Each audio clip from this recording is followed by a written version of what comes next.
We ready for this? You can talk. I'm trying to be cool and aloof, Adam. All right? You're harshing my vibe.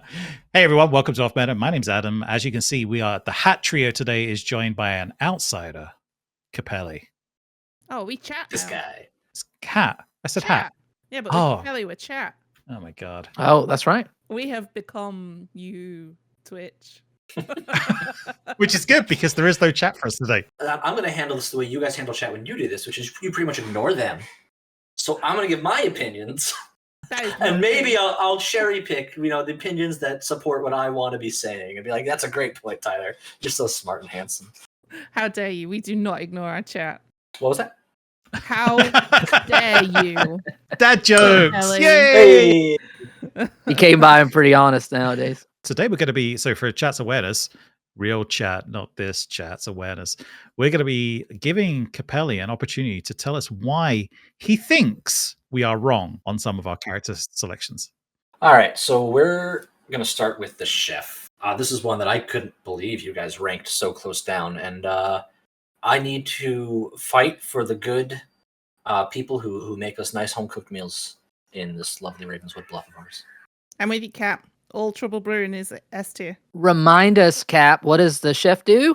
The chef, you start knowing how many pairs of evil players there are. All right, let me lay it down for you. We're end of the game in a 12 or more player count, and we got a lot of info out there, and we're trying to pair it. Well, if your information's not right, and I saw, oh, wait, you guys remember, I'm the chef with a 2, and there's no recluse in the game. What do we do about that? I say, all right, we're looking for a chain of 3 people together. That's insane. Or even if there is a recluse, say, hey, ignoring the recluse, a pair of people either next to each other somewhere in the game, or the people that neighbor the recluse. It narrows down a lot of pockets of what you can look at and who you can look at as far as framing. If you take their information out of the game, or if you take their outsider influence out of the game, what sort of worlds can we build? And I see a lot of things get solved. And another good metric I use for these once per game rolls is, if that character gets poison sniped on the first night, how damaging is that to the good team? And if it's pretty damn damaging, I'm going to call that a pretty strong character. So you all put Chef down on a B tier? If it was me, I'm dragging that little baby up to a little bit S tier right there. Solves games, it collects everyone's information and helps us frame the worlds that we need to be looking at. So in a 9-player game, would you consider the chef as effective as in your Chef 2 scenario? Hell yeah. I would disagree. Point number 2, if you were to choose, because we didn't do this in the vacuum of like what's best on Trouble Brewing, would you rather you, Capelli, be the clockmaker or the chef? Ooh. Ooh, that is a good one. In any game, it could be any set of characters on the script with it. Yeah. Would you rather? I'm just asking you, if you had to choose, would you rather be the clockmaker or the chef? I think I would rather be the clockmaker in those scenarios. But that doesn't stop a chef being an S, Ty. So I am good at this because my grandfather went to law school. And that is all the case I need to make, Your Honor. We didn't do this. You can't have everything in the S tier. We didn't have that many S tier once per game abilities, right? We had the clockmaker, we had the slayer, and we had the philo. That's it. So I don't think the chef rises to the level of the clockmaker, the slayer, or the philo. And thus I wouldn't put the chef in the S tier. Let me tell you, so your main point is A, it's not as good in small player counts, and B, if it was in a custom, there's something else that can do its job a little bit better. See, that doesn't stand for 2 reasons. One, you guys gave me 5 metrics to measure these things on, and you looked at the measuring. Whether or not it fits in customs is one thing if it fits in customs. So is Chef good in in the context of his native script? In my opinion, absolutely. Is it fun to play? You get to sit back, watch people talk, and start picking out pairs of people that you're like, even from day one, you can do shit as the chef. All right. Is it fun to play? Yes. Is it fun to have in the game? Like I said, it helps bring the seams together, and you start working on the worldviews that you wanted to have once that chef info gets known. And is it bluffable by evil? You better believe it. If you are, a minion on the other side of the town circle, and people are narrowing in on your 2 evil pair who sit next to the recluse, and you're like, guys, I'm a chef with a 0, and y'all executed me super early, and I was fine with it. You turn the tables around, baby. Turn those tables right around. You have moved the goalpost, my friend. Let me ask you this right now. Between what we did and what Brittany did in refining, moving up our A tiers, promoting them, our once per game abilities on our Crème De La Crème script are the Clockmaker, the Grandmama, the Slayer, and the Philosopher, and the Virgin. Would you replace any of those 5? I'm gonna say no, and I don't feel like that means therefore that means the chef isn't an S tier. Because I wouldn't put a Clockmaker and a chef on the same script. There's two roles doing the same thing, which can be interesting to look at. I don't really know if I've ever seen that, but it'd be fun to experiment. And so I'd rather do the thing that make it a little bit better. But if you replace the Clockmaker with a chef, does it hurt the script? And I'm gonna say no. In fact, I would go so far with a Recluse on the script. I think I might like Chef a little bit more than Clockmaker, actually. Because a Clockmaker, like a pair of a Recluse is, okay, you're a Clockmaker with a 2, there's a Recluse in play. You can look at 2 away from the Recluse or any other set of 2s. That kind of doubles the work that a Clockmaker has to do. A Chef doesn't have that much of an issue depending on player count. Whereas, like, if you're a Chef with a 1 and a Recluse game, you look at the Recluse's neighbors or any other pair. And I just feel like that's easier to digest. And I don't know. You can find pairs of minions, and that doesn't help you find the demon, but it helps you frame what story those minions are trying to craft and say, I think we can ignore that worldview entirely. And it seems like they're trying to protect that guy. There's just so much. So you know what? I'm actually going to go back. I'm going to say, yeah, I would replace Clockmaker with a chef on this. This is great. I haven't had to say anything or argue against this. Capelli, you may not realize this, but I put chef in an A tier. For once, Capelli, I think you might be right. You also put Clockmaker in the S tier, Adam. I did. They're both incredible characters. So you're speaking out of both sides of that exorbitant mouth. Well, I like them both. In terms of script building, beyond the roles, right? So say we bump up chef to A from it's in B. Say you bump it up to A to placate both sides of this divide. Would you replace the Clockmaker with chef? Would you rather have a Clockmaker or chef on this script than the Clockmaker? Well, instead of Clockmaker, I could say that I would rather chef on this script than grandmother. Now I know we put them. That's not in isolation. But if we'd have put them A, if we'd have put the chef A, like I was saying, which is where I'm arguing to, which is where the grandmother also went, it would have been a discussion when we came around with Brittany to ranking townsfolk as to where they could go.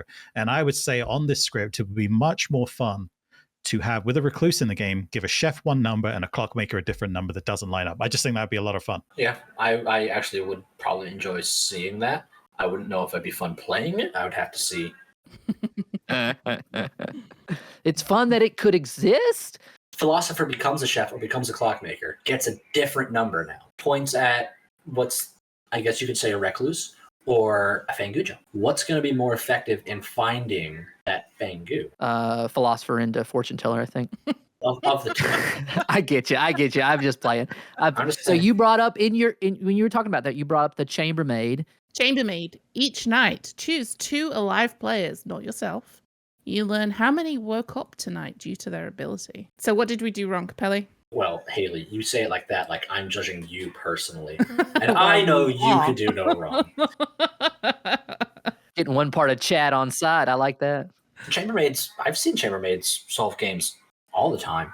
And you could say, oh, well, all evil has to do is make sure that their bluffs line up with, what their character does. And it's like, maybe they're not given bluffs that fit like that. Maybe you have 3 evils that wake up on night 2. You got a DA, an assassin, and a puka. But you only give them 1 bluff that wakes up on night 2 for one reason or another. And it's like, okay, deal with it. Frame them as drunk, frame them as evil, hope that they don't pick you. Like, there's so many things you can do. But if the chambermaid is making good picks, and I think there's a dichotomy we can play off of chambermaid and another character we're going to talk about later, is chambermaid verifies good players, and it can catch evil players out. And it's very hard to bluff, but if you can bluff it, you got trust. I think that was one of the reasons that I specifically fought for chambermaid to go lower down to the CB tier. You put it in C just because it's hard to bluff. That's not right. When we look at the 5 steps of criteria, right?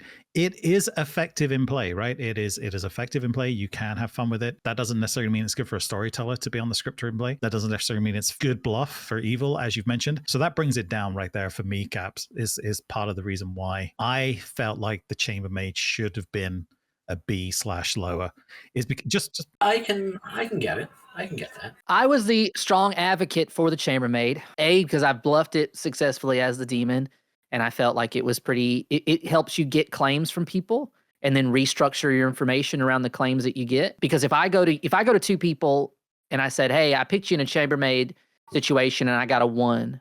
What are you claiming?" People are going to be, generally speaking, pretty forthright. Oh, I did wake up last night. People want the chambermaid to trust them. Yeah, because Yeah. They want the chambermaid to trust them. And so now all of a sudden you're the demon and you've got people's roles. And one of the games was interesting, bluffing chambermaid, because I was counterclaimed by the goon, it turned out, who was gambled, and it was a whole thing. oh, that's amazing. Yeah, so they were gambler confirmed, and I was like, "You're the gambler confirmed goon." Well, I think the thing is, the chambermaid on BMR, I think it is a great info role. When we put it on, say, the demon test script, seemed to pale compared to some other information roles we could have put on there, because BMR is such an information poor script in terms of the traditional pick a player, learn some stuff. Right, chambermaid really shows out, I feel like, on there. But when you compare it to some of the other things that we were looking at on each night rolls, it may have been a little less punchy. Empath, Dreamer, Snake Charmer, got Exorcist, particularly had a standout about the Fortune Teller, which we'll talk about a little bit more. So a chambermaid's not usually going to get to say, "Hey, I woke up, it's that guy." Yeah. But it requires a bit more thinking and a bit more team involvement. And for me, like, I'm going to prioritize that sort of fun in Clocktower more than a fortune teller just come out and be like, "That's my info. We go for this person." It's like, okay. Chambermaid comes out with info. People like to talk it over and mull it over. But still, like, at the end of that, of a given day, can still do the same thing. I just really don't think chambermaid belongs in C. I, could hear an argument that say it doesn't belong in C, but I would never put chambermaid anywhere lower than A. I thought we put it in B. We put it in B. I know Adam keeps calling it a C because that was his own personal. I said it was B on the video. Don't try and put me on that. I've just watched the video back to make sure, and I put it in B in there. I think you're thinking of where we ended up with, like, mathematician, I think. Yeah, chambermaid we put in B. It probably could have been a borderline A, but when you compare it to some of these other roles, it gets a little bit tougher. Dreamer, Empath, and Fortune Teller is what it went up against. Yeah. So would you want it in A or in S? I would fight for S, but I don't think I'd get S. And if it was put in A, I'd settle. You would not. I would move artist up to S before I let chambermaid go up to S. Like, that's gotta say, Cap, you made a point earlier on about it brings towns together to create narratives and have those discussions. I hadn't thought about that before from a chambermaid point of view. That's a really good point, and it's a really useful point. It's the same reason why I like Chef and I like all the other characters, right, that we've talked about being higher up. But for some reason, I missed that point being the effectiveness of what chambermaid does for town. So I would absolutely say maybe it could go up to an A. It could, Ty.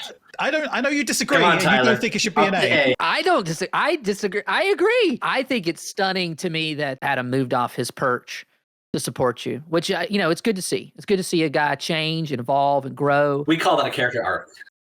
This is Adam's character arc throughout. It's still terrible for customs. It's still terrible for as a demon bluff, in my opinion. But you know what? For it bringing people together to talk about the game, which is much more my favorite part of the game to watch, rather than whispers, rather than anything else. If I'm watching that town have a conversation where people are actually getting to talk and have a conversation together, and that chambermaid information has helped making that happen, I would support the chambermaid being A for that reason alone. But I don't see it happen often. In fact, actually, maybe I'm wrong, and maybe it should be a B, because now that I think about it, 9 times out of 10, what I see more happen with the chambermaid is, I trust these two people. I'm going to go have a conversation with just these two people, and now you've excluded people, and that's something I hate. I would rather, like, for the purposes of our script, from a storyteller perspective, I would rather have chambermaid on this script than the Dreamer. Oh yeah, Dreamer without a Vortox is pretty tough. There's no poison on this script, so it's basically going to come down. Drunk, Goon, Philo, Innkeeper, but that's not going to hit you day one. In that context of script construction, but I'm not as keen on the Dreamer. Not that this is what the discussion's about, but if I were looking at this, I would put the chambermaid in place of the Dreamer in terms of fun and things like that. If we ever do, this kind of video again with me, Dreamer is useless after night 2. That's just what I'm going to say. Whoa. Okay, next time on Blood on the Clocktower podcast. We're going to, if they got to renew us for season 2 if they want that little tidbit. That didn't work for Archive 81, but hopefully it works for us.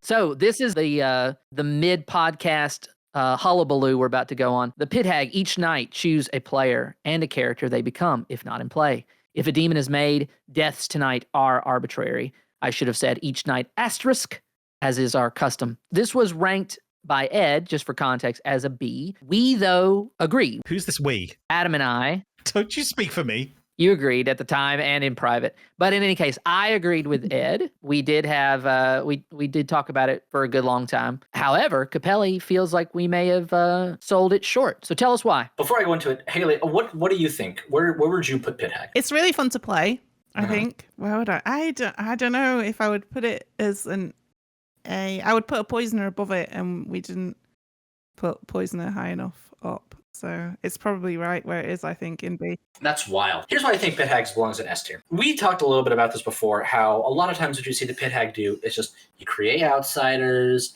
and we have a Fangu, and now the Fang, it could be anybody, which, is a valid fear with the Pit Hag, to the point where I feel like if your players are doing that, be a bit more harsh on evil for creating that Fangu. Kill the minions. If you're about to get an extra evil, you can do that. My argument with you is this. It is going into night 3, we have an evil twin claim, and no one has been mad. What are you going to do? Make other minions. Make a good witch. Make a good Serenovus. What happens when you make a good Serenovus? What's that player going to do? They're going to pick somebody to maybe mad at things, and they're going to say, yeah, that player's going to start claiming this because I'm the good Serenovus, and I did that. So what does that tell you? That tells you that that player is good. Well, they were already trusted. Or who cares if they are trusted and their information is trusted? You shut down. And this, I think, is the most pivotal part of a Pit Hag, is you've shut down their info for the rest of the game. That flower girl no longer is hunting the demon. The seamstress who didn't get to use their ability never gets to use their once per game. You're practically killing players as far as their information goes. You can create so much narrative confusion and destruction of the trains of information that's coming out that I think that's totally worth it. I think that's what I use Pit Hag as for more when I'm that minion. So you can look at it as like a loud poisoner. You can create outsiders. And one thing that's really good is you can narrow down what isn't in play. I remember one time I was Pit Hag, I tried to turn myself into, I think, a sweetheart, thinking that like it was a one outsider game. And I was like, they're going to kill me tomorrow, and then someone's going to be drunk, and they're not going to have a goddamn clue what's going on. They didn't kill me, and it's good because it turns out there was a hidden sweetheart in the game. So now I knew. 3 of the things I could safely turn people into. If we kill the sweetheart, someone's drunk. It gave me a lot of information. So if you're playing Pit Hag to just make demon changes and to just put outsiders in play, you're missing the full potential of what that minion has to offer. Well, okay, so I won't disagree with you about people missing the boat on it, on what it can do. I will say that that is not what you see. I feel like the evil team has to play like a team, and they have to take direction from the person who is the demon. What I see from Pit Hag players is they think that they are the real person in charge in terms of the team. And this might sound a little over the top, but if your Pit Hag has gone rogue and they're just doing a bunch of stuff and you're not in on the joke, you're not in on what they're doing, your team is going to lose. I would say that's the case with just about any character. Yeah, but the Pit Hag has more potential to hijack the game. More swing. Yeah, okay. Yes. I'll give you that. So if my poisoner goes off the rails and they start poisoning the demon specifically, yes, that is a problem for. You just don't invite them back to the next. Yeah, they're not unless it's a spouse thing, which I've heard before. Any minion, of course, can do silly stuff and they can do odd plays, but the Pit Hag has the ability and does. We see it often to just hijack the game in a way that they think it should go. And then that makes it to where it is unwinnable for the evil team, for the team that they ostensibly play for. In terms of me rating it as fun, if I were the demon and you did that to me, I'd be like, we are not on good terms currently. It sounds like you're coming at this from a place of a certain bias, and maybe you still have some trauma you need to resolve internally. My Pit Hag follows my instructions because I rule with an iron fist. The irony in that statement. You know, many of us have watched not as many stream games as anybody, but probably more, top 1% of much more than your average. Sure. Yeah. And I just see the Pit Hag lose. I'm just saying, I think it's harsh to critique where a character you can fall based on the meta of what you see in your player group when I'm looking at what it could do. All right. If people need to readjust how they are looking at drawing the Pit Hag token and how they're going to be playing and not working with their evil team, like that's a separate issue. I think pit hags can destroy the good team and destroy games. You can create such a powerful narrative of why is that person not the one getting pit hagged? Why did no one die at night? And it's just you're hiding things and you're making it look like you didn't just execute the pit hag. There's so much you can do. Evil needs to communicate. But I'm going to say that's the thing with any powerful evil character. Evil doesn't need to communicate, guys. They do when there's a pit hag. Pit hag does not need to communicate. Pit hag is one of those things that can go off on its own and be its own little sideswipe. I have done things with a pit hag, and we didn't talk about this on Ed's stream. When, just to be clear, Ty, when it was Ed's turn, we were doing like 9 characters and we didn't have time to go through it all. And I said, I'll save it for another time to talk about it. This is my time I'm going to talk about it.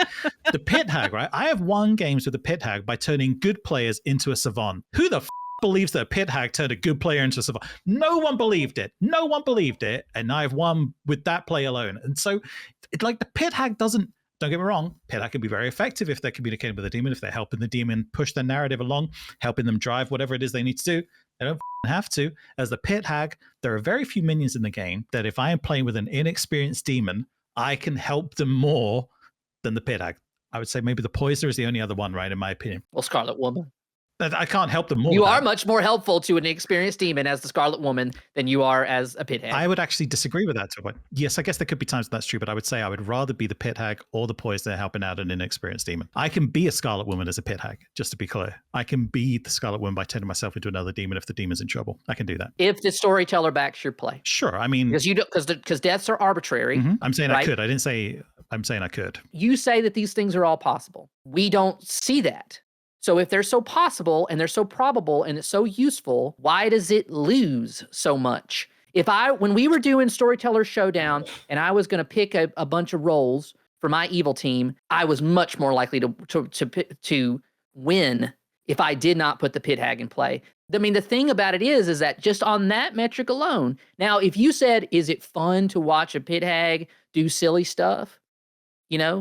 I guess from a viewer perspective, is it fun to be in that game? No. That's what everybody says when they walk away from those games and they go, Jack turned 6 people in the demon. It's like the viewers had fun. The players, maybe a little less. I had a lot of fun when I was turned into a good demon. Or the storyteller needs to crack down on the pit hag. That's what that sounds like. It's not a criticism of anybody in particular. I'm just saying that the rep for the pit hag, I feel like, is overstated. Because Ed put it in B, I didn't have to make this big, long case. I assumed that he would be put in S tier, and I would have to sit here and go, you guys are full of shit. There's this little guy, you may have heard of him, named Gandhi. He said, He was a be pit hag? the change you want to see in the world. So if you are ever pit hag, do the things that you want to see a pit hag do, and that's going to be what changes the meta. Because people are going to be like, no, pit hags don't do that. They create outsiders and change demons. And you're like, no, this pit hag is going buck wild, and they're they're using demon bluffs to make their fellow evils look bad and making those things. And so players are going against each other. Try it. And that's how you see changes in metas. Like, I've noticed a distinct drop in 3-for-3 claims ever since I stopped doing it a year and a half ago, just around the people that I play with, because they don't come up and ask me anymore because they know I'm going to say, no, I don't do that. And I've changed my personal meta in that way. Yeah, I think I wonder about the pit hag in a 9-player, in a 1-minion format, I should say. I should stop saying 9-player. It may be a little less effective because you don't get to change it. I understand that the examples y'all gave were turning good townsfolk into minions or turn into things like that. So your versions of things are not less effective. It is less effective, though, if you can't modify your fellow minions, things like that. The only other thing I would say is that so many times, because of the overvaluation in my opinion, of the pit hag or certain minions, like the evil twin. I don't know how many. I've seen several S&V games where the pit hag changed the evil twin because they're like, it's just dead weight. Just sitting there doing nothing. Turned it into something else. Maybe this is more of a appraisal of the evil twin than it is the pit hag, but here we are. But they changed the evil twin. The perception being is that it's a weak minion, and then the next day the demon is executed and the game is over. To me, that speaks to the fact that the pit hag player, if not communicating well, if they don't have their finger on the pulse of the game, they just lost individually. Their choice to do that in that moment did cost their team the game. That's the one thing I would say about it. But 2/3 or half of the evil team knew they had to keep their demon alive, and they didn't. And I'm going to say that boils back down to you needing to communicate. Here's the thing. As I edit the video, I'm going to say this is going to be the last thing that's going to go up here about the pit hag. Ty, you've just talked about how so many people think the pit hag is so high, and yet they come away with the games and a negative experience because the pit hag's doing all this crazy shit. That wouldn't be true if people were coming away from the games. Like, people wouldn't think so highly of the pit hag if so many people were coming away from these games saying, oh, the pit hag costs us the game all the time. People love the pit hag. The pit hag is good. I've seen pit hags win game. I've seen pit hags lose game more than other minions maybe as well. I don't love how much Adam is saying that I'm agreeing with on this on this episode. This is not what I expected coming into this. And you could say that's the last thing, and if you cut this, that's fine. I think what you're describing is what viewers think. I think that is a spectator sport, and I think the people playing the pit hag, they have all these ideas that they think are going to come to fruition, and then they don't. They forget that. They shed the fact that it did not go the way that because they were like, well, I was going to do some crazy funky stuff. It just didn't happen. That's a different, you're describing a different thing. The fellow evil players in that game are not having a good time. I guarantee you. The pit hag is the most fun in the hands of a new player, I think.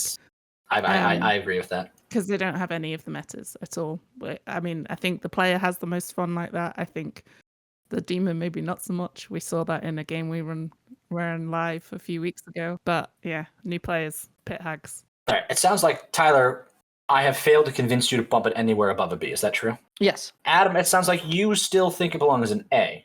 ARS. I think ARS. Hayley, have I convinced you at all to bump it above a B? No. So what we're showing, Caps, is I'm the only one with any growth in this team. I'll grow on some other ones. We'll grow on some other ones.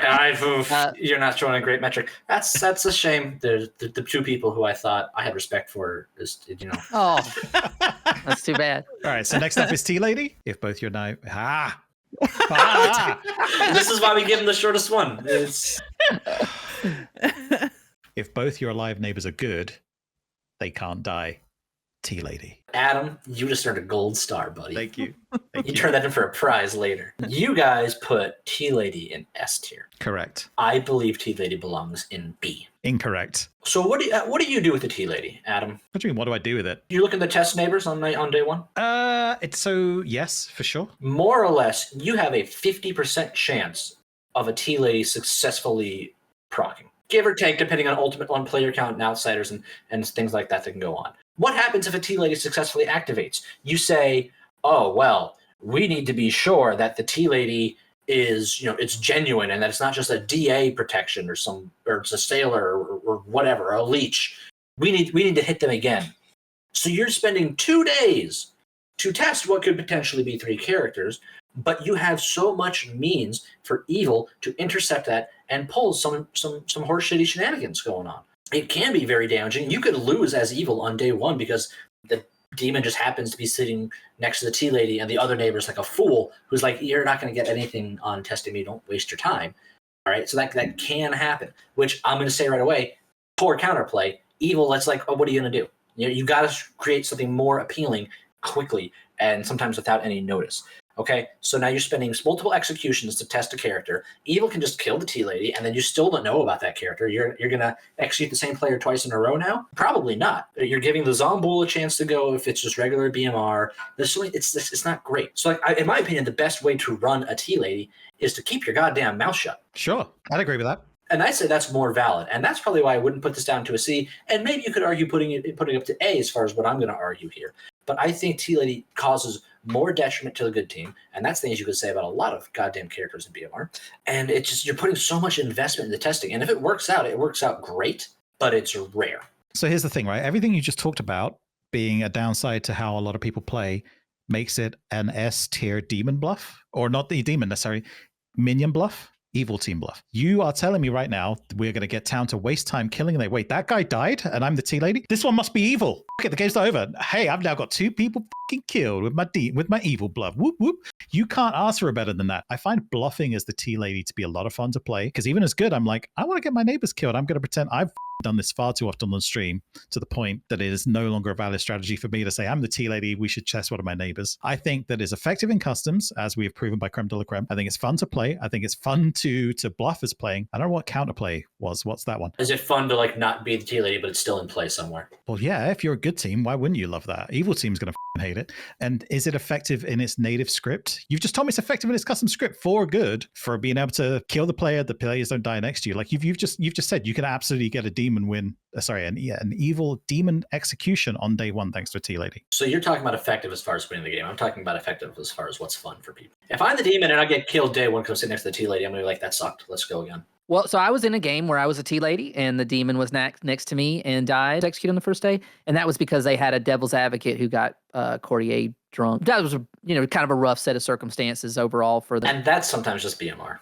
I was not as passionate about Tea Lady being S. In its niche, right, of poisoners and protectors, which is where we had it, I don't know that you can find other poisoners and protectors that are as useful to the good team and as fun to bluff. And I like the monk, like I'm partial to the monk, but the Tea Lady, because of the way the pacifist is done dirty in the game, the Tea Lady does what the pacifist kind of should, which is it is something that is confirmable. You know that these people are good, or they were, protected by the devil's advocate. That's the world that you have to build if you're the evil team. I think in light of that, it's hard to bump it down to B. I'm not as passionate about it being an S, but I mean, it's pretty damn good. I'd switch him. I'd switch the monk and the tea lady. I'd put the monk in S. I want to say this, right? If you're going to put the tea lady down because they can get the demon killed next to them on night one and that's no fun for the demon, then I've got to say you got to say the same thing about empath. It comes with drunken poisoner on script, so it's just like it can happen. You can get your imp can star pass like a BMR demon can't run. All right, in TB you can run a lot, and that's why you guys put imp in A, which I agree with. That's why you have Scarlet Woman as an A, which again I agree with. BMR doesn't have any of those outs. So I don't think that's the main reason I'd bump Tea Lady down. I just think that there's a lot of things. It's inconsistent. And I think if your S tier characters should be consistent. Do you know what the S tier characters are consistently? There are 3 out of the 7 that are from Trouble Brewing. Well, are they? Because I'm going to talk about one of those and try to bump it down too. So. But for now, Hayley, you would say you would replace the Tea Lady with the monk in terms of poisoners and protectors. I think so. Because of the protection of 2 people at once, I think it's a tough one for me. That I'm just biased with Tea Lady because I think monk belongs in B tier. I'm just not a big fan of protection rules in this game. I think is what I'm learning right now. it's too untrackable.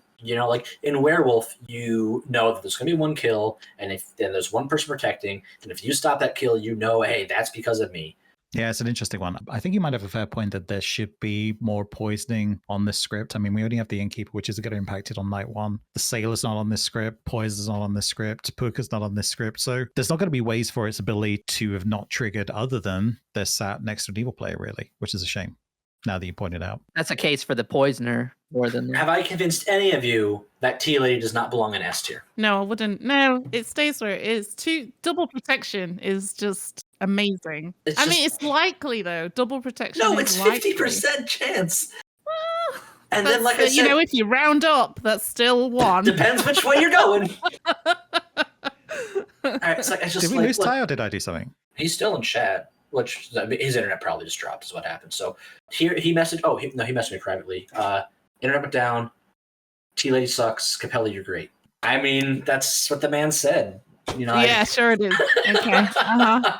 All right. Well, we'll get his opinion on see if I convince him at all. Adam, where do you still keep Tea Lady in S tier? It's a really difficult one, Cap. I think do I keep it in S tier? Yes. Do I think it's necessarily right on this script though? Based on what I'm not looking at that. I'm looking I know you're not, but this is supposed to be our creme de la creme, the S tiers of the S tiers type thing, right? The best of the base 3. And I don't know that it works well on that. So yeah, which automatically pulls it out of S tier. Maybe. Here's a big issue that I see on your script. Tea Lady neighbor nominates the virgin. They're executing to live. You just confirmed 4 people. What's evil gonna do? Hope it doesn't happen. Pray. Yeah, right. Without poisoning and ambiguity. Blech. What are they going to do? Not much. Can we just blame Ed for not putting Poisoner in S, though? I don't think that's enough to fix that problem in the script. I think Tea Lady does need to come out. Because it isn't S tier. Well, it's struggling on this custom script, which is part of the criteria, which brings it down. You have now, pulled it down to an A for me. Where's Tyler? I'm gonna shove his legality grandfather knowledge. Do we want to say we are moving the Tea Lady down, and then that makes the devil's advocate provisional? Like, do we want that to be like a result of this discussion? Looking at Capelli, I think we just need to give Capelli a win. So I think we should do that. You don't know how badly I need this right now.